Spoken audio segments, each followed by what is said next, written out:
One of the great things about the couch surfing community is that you get friends all over the world, and then you also have an opportunity to meet friends of friends. And I don't know if you remember when I was in Connecticut, I did a couch crash where I got to meet a lot of couch surfers, and some of them being ambassadors for couch surfing. His name is Jason. And when I came here to Florida, I said, hey, I've got some extra time here. Do you know anyone I should meet? And he said, yeah, I do. You need to meet Cynthia. She's absolutely well-traveled. She's also a couch surfing ambassador, and she's in Florida. So I got a car, and now I'm driving to, wow, that is a beautiful lake. And that's where she asked me to meet her. And I can't wait for you to meet her as well. So here we go. I'm about to get there.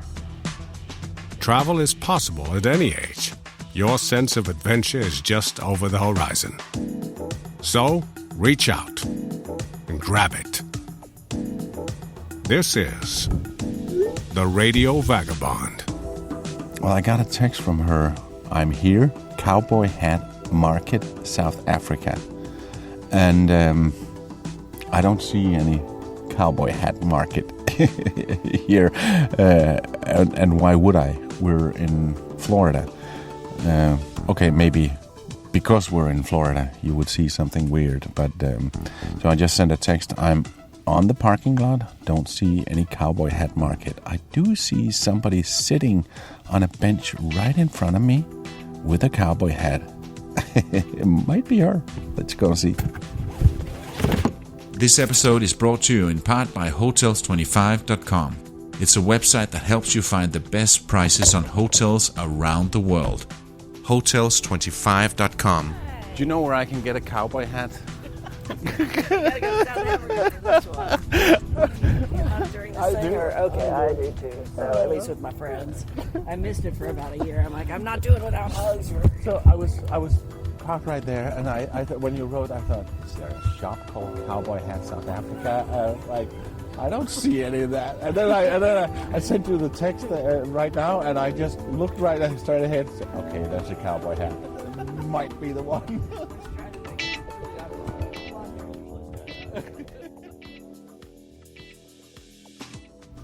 So welcome to Lake Wales. That is so beautiful here. It really is. I just love living. I live about 7 miles that direction. Yeah. So I'm not in town. But this is, now you're out of the traffic. Welcome to Central Florida. Yeah. This is why I like to live here. Yeah. It's very rural, it's very pleasant, and I'll show you Yeah. my favorite place in a few minutes. And quite the opposite from yesterday. I went to Universal Studios. Okay, with 1 million people running around in masks outside, Exactly. standing in line. And, Did you have fun though? It was fun. I'm meeting Cynthia, sitting on a bench in front of the beautiful Lake Wales, smack in the middle of Florida. She lives close by, and I ask her if she can give us some facts about where we are. And now, facts about where we are. Okay, we are sitting here on a beautiful lake. I don't know exactly how big it is, but it's pretty big. It's like 3 miles or so if you walk around it. This is a natural lake, and this is the center of the town of Lake Wales. We are in the very middle of Florida. If you picture Florida, we are in the middle, almost exactly to the middle of it. So this is very high up here, and at one point in time when the dinosaurs were wandering around the world, this would have been beachfront. So this is a very unusual place as far as the geology and the animals and everything are very different from the rest of Florida. So this is the town of Lake Wales, and this is the Lake of Lake Wales. They are spelled differently. The town was surveyed in the 1800s. In fact, right back there they camped and surveyed the area, and they called the lake Lake Wales, W-A-I-L-E-S. And then when they platted the town, we were incorporated in 1911. For some reason, the town is Lake Wales, W-A-L-E-S. There is still debate today as to whether or not that was intentional or it was an error. We do not know. So somebody was dyslexia. Yeah, could be. Undiagnosed in 1911. But it's a beautiful place to live. It's still very rural. I moved here 30 years ago. There were only 10,000 people. And there was one traffic light. We now have a few more traffic lights, and we have about 18,000 people here, but it's still very rural. The core of this is lakes and citrus and cattle.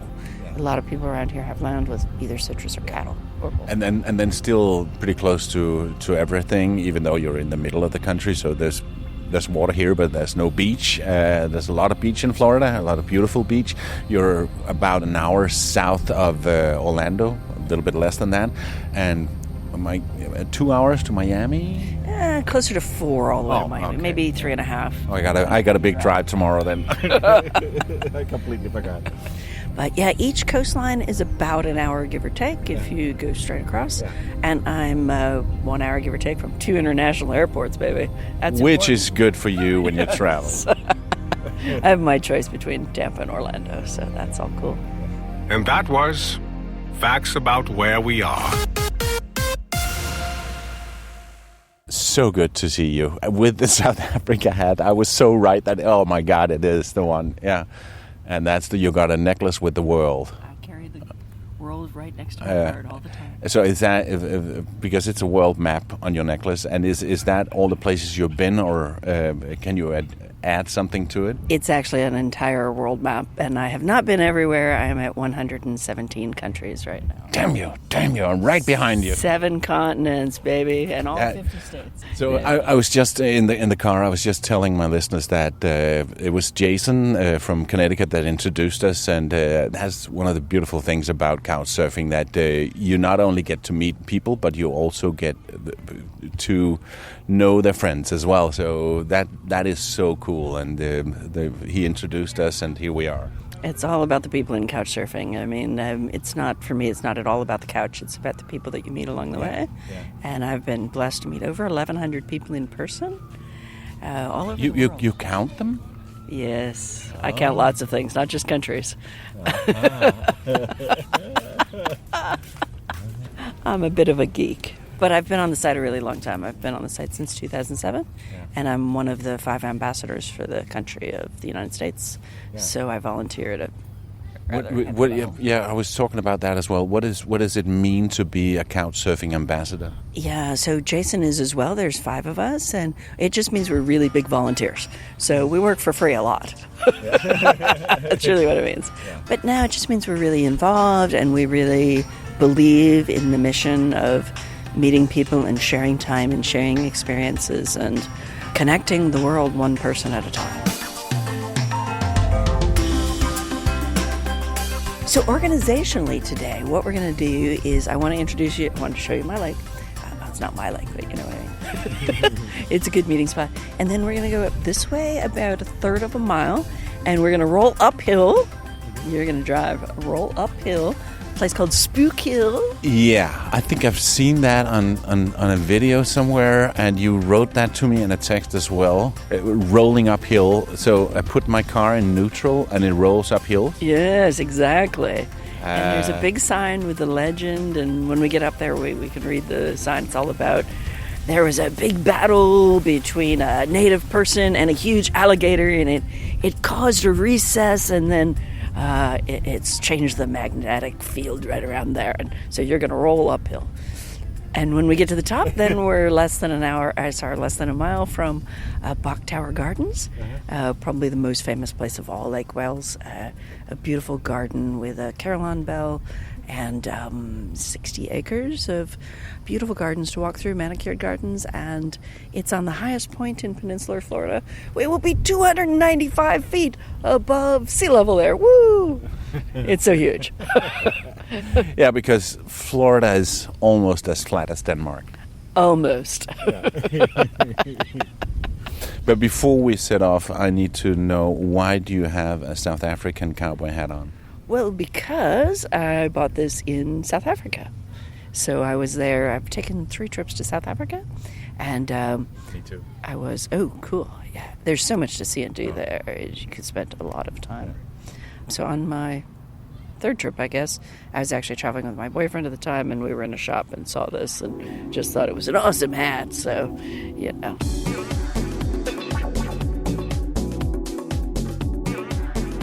Have you ever wondered what the places in this podcast actually look like?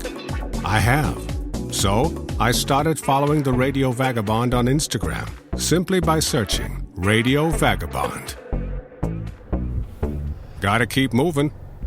Now we're at a place where it says Spook Hill.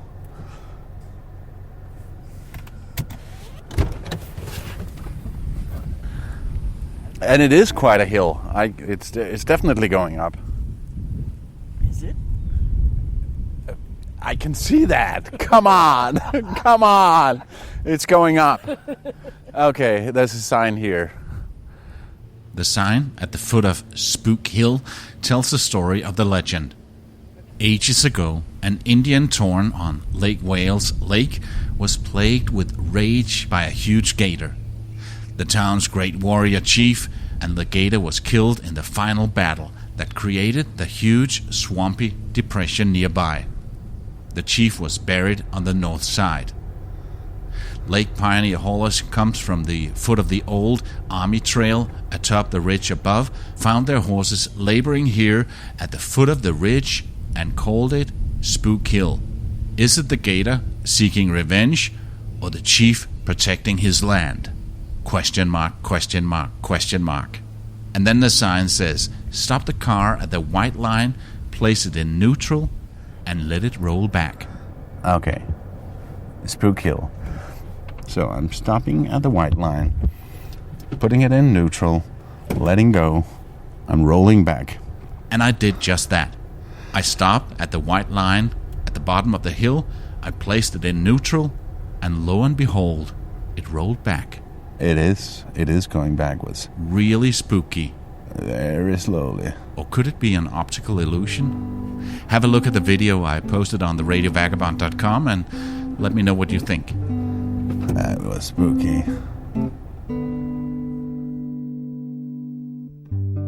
Let's talk a bit about couch surfing. I'm sure you know what it's about, but give me 34 seconds to explain what it is.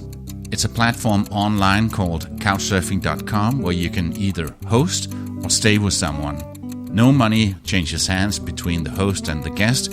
You pay with a little gift, a dinner, or simply by telling a story, singing a song, or being a great guest. Normally you don't spend the night on the couch.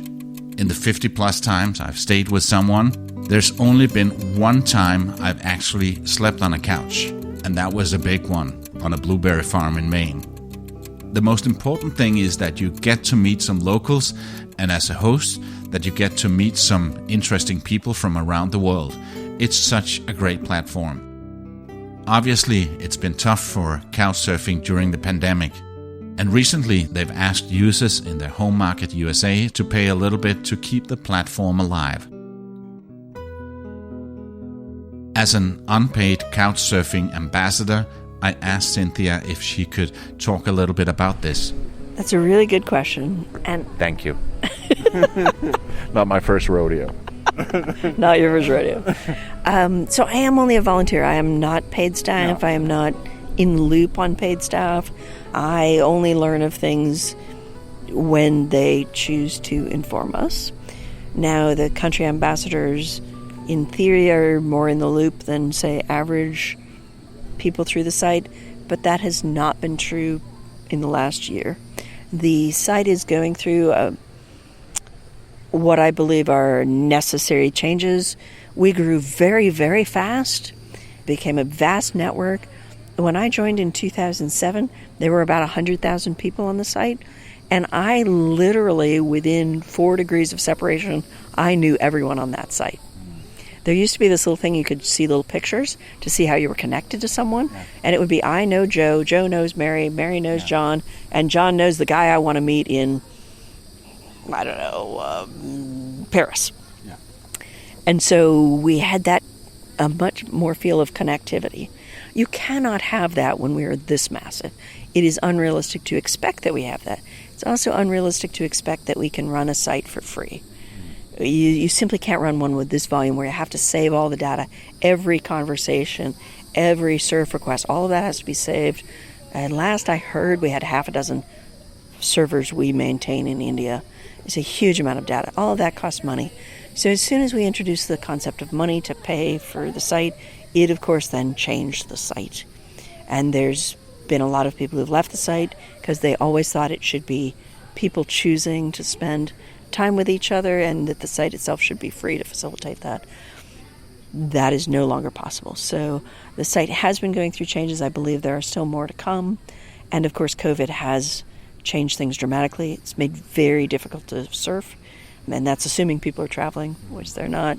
I still have, interestingly, surfed and hosted during COVID, much more carefully. You know, you're going to be more careful with who comes into your home. You're not going to have a bunch of people over. You're not going to have parties in your house.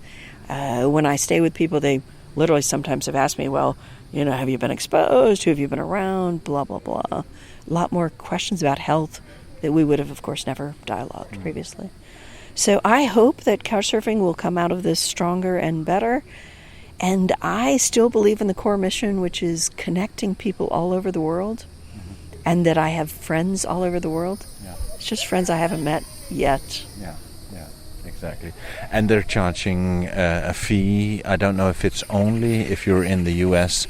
It's not a lot, and for all the things that it's giving me, it's I paid gladly the little fee for a year. So if that helps keep the community alive, because I feel it's so important that we have that.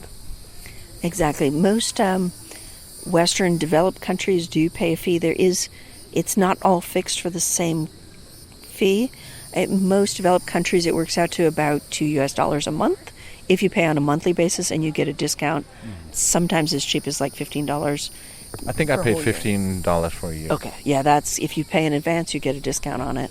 So $15, I mean, you can spend that at lunch any place in the United States. It's just not a big deal. Yeah. Now, third world developing countries are still not paying. So if you live in a country where $15 would be what your family would earn in 2 weeks, we're not going to ask you to pay that. In fact, it's going to be free.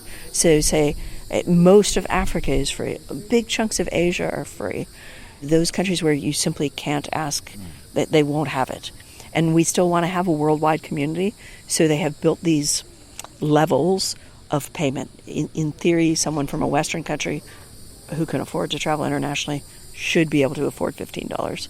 Someone who lives in Ghana, who they earn $1 a day, cannot. No. And so we're not going to charge anybody in Ghana, which means we still have hosts, say, in Ghana. I haven't been there yet, but I'm going to go meet one of these days. When I was in Conakry in Guinea, I didn't stay with anybody, but I met 3 people, one for lunch, one for a beer in the afternoon, and one for dinner, and it was probably one of the reasons that I see Guinea and Conakry as a great visit and a place that I actually want to come back to. Fantastic. That's what couchsurfing is supposed to do. If travel is your passion and you want escapism while still upholding your work and family responsibilities, you can travel vicariously from the comfort of your own home. This is the Radio Vagabond Podcast. Cynthia, you're from the U.S., and a lot of people in the U.S. don't travel much. They don't even have a passport. Some of them don't even leave the state. But you've been to more places than most people, I would say. When did the travel bug hit you? So I was just out of high school, and I was 17. And for some reason, probably because of my love of art history, I really wanted to go to London and see the museums there. And my parents had never left North America. And I didn't think that they would go for the idea of me going to school over there. I decided I wanted to go to university over there. And so I took my mom aside and I asked her first. And she said... As one teenage girl would. Would do, yes. And she said, your father will never let you go. I said, well, I got to try, right? So my mom helped me. She, one evening, Dad was home from work, and Mom said, if you're going to ask, your dad's in a really good mood, you should go ask now. So my father was a consummate salesman, brilliant, fast-thinking salesman.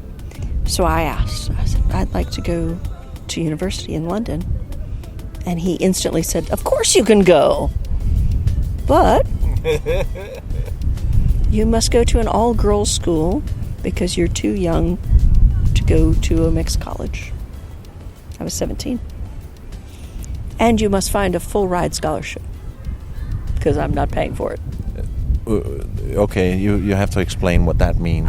So I had to get funding to go, a scholarship, full ride, meaning he wasn't going to pay for it, and I didn't have any money. I was 17. So he, of course, thought I wouldn't be able to find a girls' school and get a full scholarship to pay for the school. So that was just a challenge for me. Challenge accepted. Challenge accepted. And this is before the internet. You couldn't just Google, oh, gee, I'd like to go to London. So I was enrolled at the University of Florida, which is the flagship university for this state. And they said they couldn't help me. They had some foreign programs, but that I should call Florida State, which is the second largest university. And so I called Florida State, and oddly, they had a program at an all-girls school in the Kensington area of London in the Arts Center. So that was ideal. So I had solved one problem. Okay, I found a school. Now I have to get in, and I got to get a full scholarship. So I did do that. So I ended up living there in Kensington, and it was this amazing school. But how did you get the scholarship? I was a really smart kid. I'm a bit of a geek, but it served me well. It's also why I run a law firm now. Yeah, it's not because I was lazy in school. No. My father was a gracious loser. I had beat him at his game. Yeah. My father would have never backed down on that. No. So I moved there, and a very, very small all-girls school, and we never studied in a classroom. All of our classes were off campus, and so all of our art classes, instead of reading or talking about, say, Impressionist art, we would go to the National Gallery of Art, and we'd stand in front of the Monets when the teacher taught us about Monets. And I studied art history, world history, and politics primarily. So I had a member of parliament was my government teacher, and so we would go underneath Big Ben, and we cleared security every Wednesday afternoon, and we met in his chambers, 8 of us with him, and through that contact I got to meet Margaret Thatcher. No, you're kidding. Yeah, 17-year-old girl meeting Margaret Thatcher. Was that when she was Prime Minister? Yes. Oh my God. But my teacher was a member of parliament. Yeah. So, obviously I didn't have tea and a big conversation with her or something, but I talk about an inspiration that probably changed my worldview. I met Margaret Thatcher. Yeah. So that was really cool. And then my parents came after I got out of school, and they took their first trip to Europe. And I remember my dad, we took a bus tour. It was one of those things where you go from London all the way to Rome in 2 weeks and you see all of Europe. Because my dad's theory was, well, if we're going to go to this Europe place, we should get it out of the way. Let's go see it and be done with this, right? And I remember we were driving over near the bridge at Arno, and what's weird is my dad was a huge history buff. A really big world history buff, and very bright. And yet I don't think it had ever occurred to him that he could go see all of this stuff he knew about.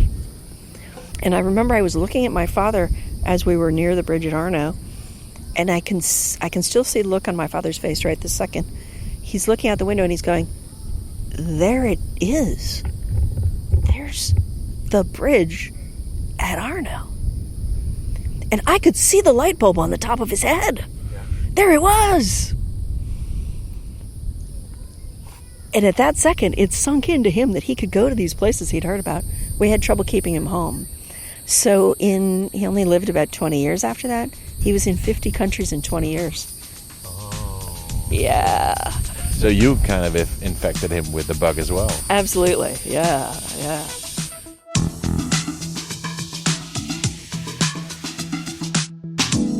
The Radio Vagabond. Gotta keep moving. You've been to 117 countries so far, and all 50 states, and I'm breathing down your neck, but I'm not there yet. So that's a lot. It's a lot. And what's interesting is a lot of people who are not hardcore travelers don't realize once you get over 100, it starts to get a lot harder. Yeah. At first you could go to Europe, and if you had a month, you could get 20 countries pretty easily. Yeah. You can go to Central America and knock off, 13. No, that's South America. South America has 13. But anyways, you can knock off quite a few. 9 in Central America. But then it starts to get harder. Then it's like, okay, I got to fly to Namibia, or I got to fly to Mongolia, or I got to fly to Sri Lanka. It gets harder to add.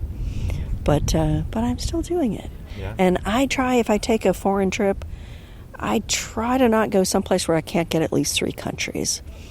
That's usually my goal, and I'll take a month or something like that and try and get 3. It doesn't always work that way, but that's what I try for. Yeah. But is it a goal for you to do them all? It's a really good question, and I don't know the answer. Thank you. Not my first rodeo. Not your first rodeo. I guess because I say that, it probably isn't my core goal. I want to see the whole world, but I'm not particularly interested in getting kidnapped or killed. And some places are really, really complicated. Syria, Sudan, Afghanistan. I mean, some places are just really complicated. And I'm not sure that there's enough there to attract me in some of those countries that it's worth the risk to me. I'm a blonde American lawyer. Traveling solo is risky in some places. This episode is brought to you in part by this website called hotels25.com. If you're a regular listener, you have heard me mention this before. And I can't say this enough. This is a cool website. It helps you find the cheapest hotel rooms around the world. Hotels25.com. You should try it out. It actually works. And now, back to this week's episode. You've been to a place that will make most extreme travelers so jealous because it's so hard and so expensive to go to, and it's not even a country. It's not a country. Agreed. But my goal was to go both to Antarctica and the Arctic, and to do so within 7 months of each other, because I wanted to experience the contrast. And I did achieve that between 2018 and 2019. Obviously, you do summer in both places, or you don't do them at all, unless you're really crazy. But I did expeditions to both. And the Antarctic expedition, obviously, you go to the very southern tip of South America, and then you get on a boat, and you cross the Drake. It takes about 2.5 days to cross one of the worst water passages in the world. We had a beautiful sail down. Gorgeous weather, whale sightings. It was fantastic. We had the Drake Passage reel coming back. It was horrible. There were storms on both sides of it. Our captain was trying to pull us through the storms. We had to leave a half day early to try and get through. We did get through. It was very unpleasant, like most everybody got sick. But I didn't, but I'm lucky. But we still had almost a week on the Antarctic Peninsula, which, if people are looking at a map of Antarctica, people think it's just a big circle of ice. But below South America, there's this peninsula that sticks up called the Antarctic Peninsula. And the number one place, if people are going to Antarctica and they're not on a base, is to go to the peninsula. And so we spent time there. And I remember my first day on the land. It was on an expedition trip. You can go on the land. There's some cruises that go through, but you're not allowed to get off. And I didn't want to do that because it was important to me to be on the land. So on the first day, I remember I'm in jeans and water pants, because you have to take inflatable Zodiacs to get from the ship to the land. But I had just like a long-sleeved shirt on underneath my parka, and I ended up taking my parka off because it was too warm. It was in the 50s and 100% sun. I have never seen someplace so beautiful. My screensaver for many years was me in front of 1,000 penguins on that day, with a massive glacier in front of me and the biggest mountains I've ever seen, completely covered in snow, like behind me. So if most people can picture the mountains in Switzerland because they've seen them, they would look like anthills down there. Yeah, it's awesome. So awesome. So we had pretty good weather, and because of the good weather, there was one night we were you have to pull a special permit, the ship does, but we were allowed to camp on Antarctica. And of course, in the summertime, it never gets dark there. So what you do is you have dinner on the ship, and about 9 o'clock at night, you get off the ship, and you go in by Zodiacs to a landing point, and then we carried really good sleeping bags and sleeping pads with us. We didn't have tents or anything, and you just dig a shallow trench about 3 inches deep, and you put your sleeping bag down in that, in the ice and snow, and so that gives you a little shelter, because later on the wind is going to come. Even on a perfect day, the wind will come. The question is how bad it will be. So again, we had very good weather. So we get to our landing spot, and you have to climb a big hill because you don't want to be down near the water in case something happens. If you pictured a big island of ice, and there's a slight water trough around it, and then there's these huge mountains around it, covered in ice and glaciers, that roughly at least once an hour, something the size of a school bus sized glacier calves off of it and goes chunk down in the water. Oh. So that's why you don't want to be near the water, because you get a big damn wave or you die, depending on where you are. So you go up on this big hill. So you climb up on this big hill so you're away from the water. Away from the tsunami. Away from the tsunami, yeah. And you find your spot, and you dig this little thing. We got church bells here, but carry on. Meanwhile, while we were digging our little things to sleep in, the crew digs. We were pretty fancy camp. We had a men's and a ladies' restroom. Oh. Yeah, it's pretty fancy. So what they do is they actually build like an ice house, and then they put a 5-gallon container with a seat on it inside. Oh, really? And then they carved a male and a female symbol, and they stuck it on the top of the ice house. You know, there are no structures, so you pretty much figured it out anyways. Seriously? The big bell is going on now. Okay, that's the cue for a quick break, and we'll be back hearing more about the toilet situation in Antarctica in a bit. Stay with us. You didn't know there was going to be a toilet in their story, did you? No. I debated about telling you. If you like this podcast, you will probably love the podcast called Far From Home. Here, the host, Scott Gurian, normally reports sound-rich stories from his travels to far-flung places around the world. But he hasn't been doing much traveling over the past year and a half as a result of COVID. So instead, he's been collecting stories from fellow travelers, including a few from his African-American friends who shared stories of what it was like traveling abroad as black men and how they sometimes treated differently. For example, there was this one time where they decided to go out dancing in Buenos Aires. They lead us upstairs into this club, and we're just like, what is happening? The manager comes in, and he's like, hey guys, I'm so excited to see you. How's it going? And we're looking at each other like we're doing fine. And he's like, if you have your CD, let us know, we can play your music tonight. They thought we were rappers. They were just like, you don't have to stand in line. You could just come on inside and come up to the VIP. I think Alvin had a fitted Yankee hat on at the time, and I think I had one on as well. We just like dressed like typical New Yorkers, and we didn't realize that we resembled a rap duo. But that night we got the taste of what a celebrity nightlife would be like. We had girls come in, they're sitting in our laps, they're taking pictures with us, we're signing autographs. We have girls auditioning to be in our video, and one girl is like, I've been taking hip-hop dance classes in New York, let me show you what I can do. And we're looking at one another, and I'm like, who do they think we are? And he's like, I don't know, let's just see how long we can go with this.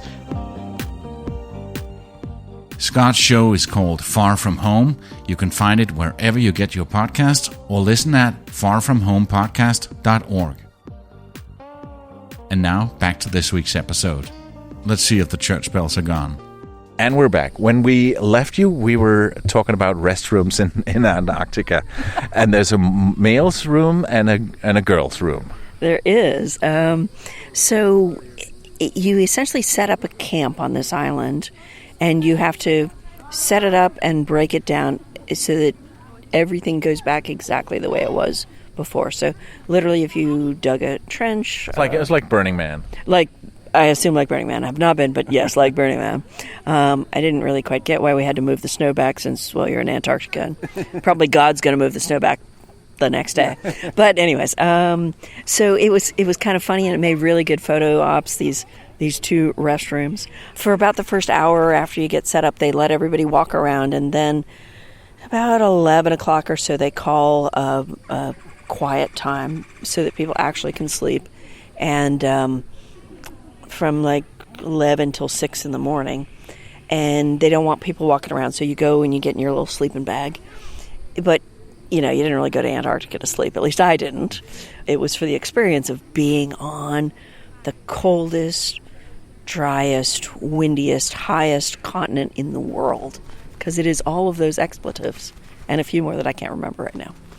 So I'm in my little sleeping bag, and you have a really good, nice down sleeping bag, and so you're pretty comfortable for the first few minutes as you're there, and there's no noise for a few minutes.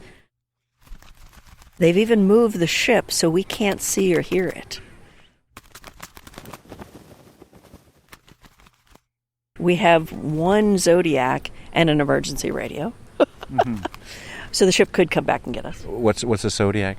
Oh, it's an inflatable black raft with a single engine on the back that you move from the ship to the land or to tour around when you're off the ship. It's the number one method of transport on expeditions in the Arctic regions. At first, you're down in your sleeping bag and it's light out, but mostly I remember hearing things. And I don't remember really seeing things because, well, you're on this ice island. There's not really much to look at. But it's so quiet because, well, civilization is thousands of miles away. So, there's no ambient noise, there's no ambient light, there's no nothing. So you hear all of this stuff.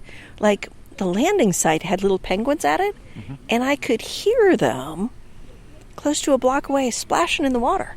Oh. And then birds. I didn't realize the Arctic regions have birds. I guess I didn't know that till I got down there. So you hear them, and you can hear their wings flapping as they fly. It's that quiet. And then, of course, they make little songs. And it was so beautiful for about an hour. And then some people started to go to sleep. And everyone who was camping with me, with the exception of me and my friend, apparently snores really loud. So basically, for several hours, all I heard was snoring. And calving glaciers. Yeah. So there'd be snoring and then crunch, crash. And then birds flapping their wings.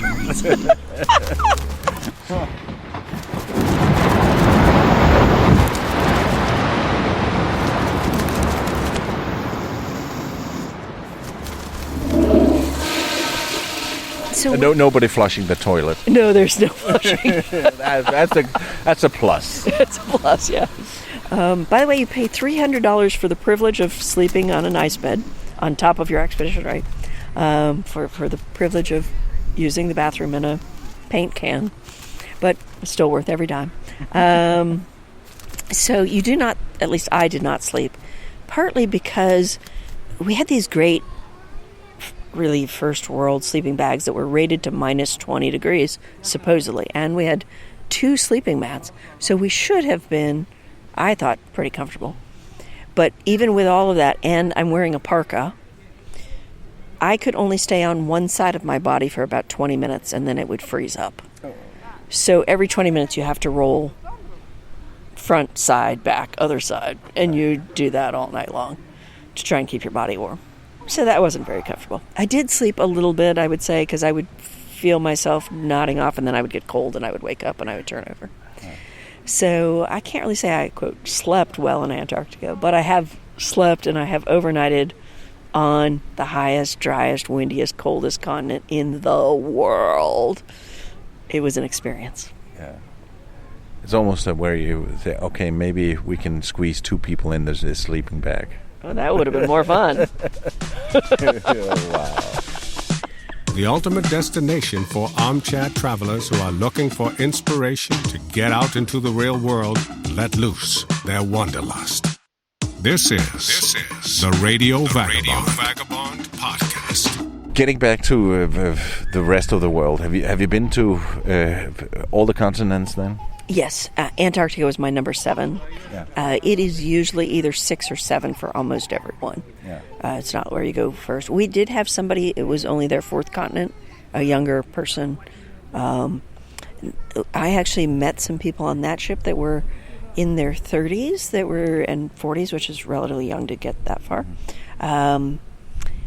who said to me that some of the younger generation, they are putting travel before families and career development, and you've probably run into that in the podcast. So I certainly felt that down there because people were committing a huge amount of time. You basically... And money. Time and money, yeah, lots of it. You could do a trip in 2 weeks, but almost no one does because it's so far from anything. Most people spend about a month, with half of it in South America and half of it in Antarctica. It's about the shortest trip you're going to do, realistically.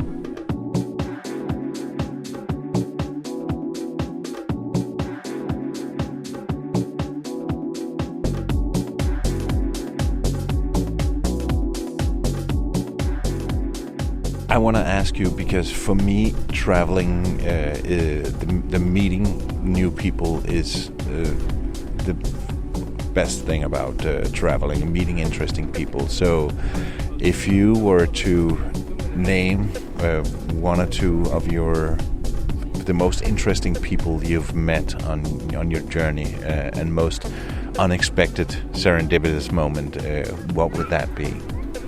That's a really good question. Thank you. You've done this once or twice before, haven't you? Not my first rodeo. It's the first time I asked that question, but yeah, I have, yeah.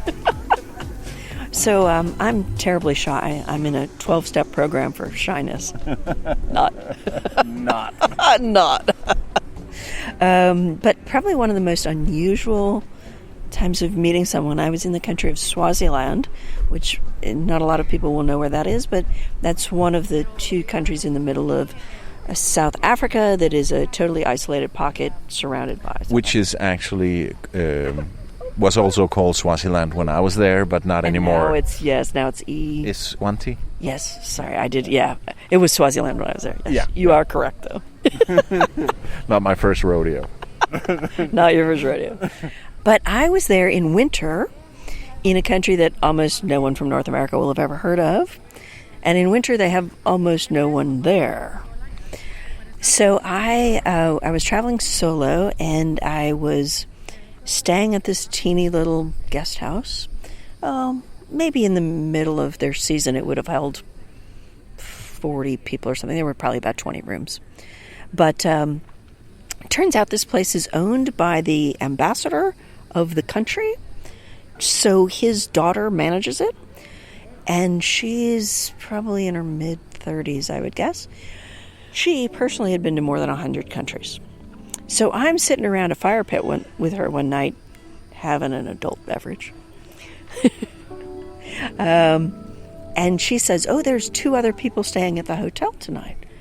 I should maybe introduce you guys. You guys might get along. And I said, sure. So she goes and she rounds them up. So now there's 4 of us around this fire pit. I was the least well-traveled because I was just over 100 countries at the time. Oh. The other 3 were more well-traveled than me. Now, the one dude, he goes only to countries where he can see a soccer match. He has seen a soccer match in more than 100 countries. Wow. And I said to him, I said, is there a professional soccer team in, at that time, Swaziland? He goes, no, he said, I had to go to a high school game here, but I went to one, and that counts. Wow. So that was an eye-opener for me to spend an evening with 3 people who had been to more countries than me. Yeah. See how I feel right now. But you're going to catch me soon. Yeah, well, you got to stay put then before I catch you. Yeah. A year and a half, almost 2. I'm pushing 2 years without having left the country. I'm having withdrawal from travel. So where's the next trip going to once you're able to travel? What's on the top of the bucket list right now? In an optimal world, I'll add another 7 or 8 countries this year. I'd like to go to the Balkans, and I will probably make that happen late September this year. The weather's quite good there. I've been to Slovenia, but I've never been anywhere south of that. So Croatia, Albania, Bosnia. Montenegro, Albania. Yeah. So there's a lot of countries that are really fascinating. Lots of history, beautiful mountains, and my understanding from some friends who are at least in Croatia right now, there's almost no tourists. So it's a rare opportunity to go when there aren't a lot of tourists. There's no cruise ships running and all of that. So I hope end of September to do some of those countries. And then hopefully within a couple of months after that, I'd like to fly to Nairobi. I've actually not been to Kenya. I've been to every country south of there, but I've not been to Kenya. And I'll do Kenya and Uganda. I was hoping for Rwanda and DRC, but I don't think they're going to be possible this trip. But I might take a month and do Kenya and Uganda. That would be a lovely journey. I might do Kenya, Uganda as well soon. So let's keep in touch, and maybe we can hook up and do the second part 2 of this episode. In Nairobi would be great. That would be so cool. Podcast 2.0 in Nairobi. This episode was recorded in August of this year, 2021, and Cynthia actually did go to the Balkans in September. She visited 8 countries in 4 weeks, including 6 new countries, bringing her country count to 123. And we're actually seriously talking about doing a trip to Kenya and Uganda soon. So who knows if there'll be a Podcast 2.0 in Nairobi. You can follow Cynthia on Facebook as Cynthia Globe, Globetrotting Lady Lawyer Cynthia. And on these words, thank you for listening. I'll see you in Kenya or Uganda or somewhere. My name is Palabo, and I gotta keep moving. See ya. Cool. Did you get what you needed? So much. Produced by radioguru.co.uk. I'm a bit of a geek.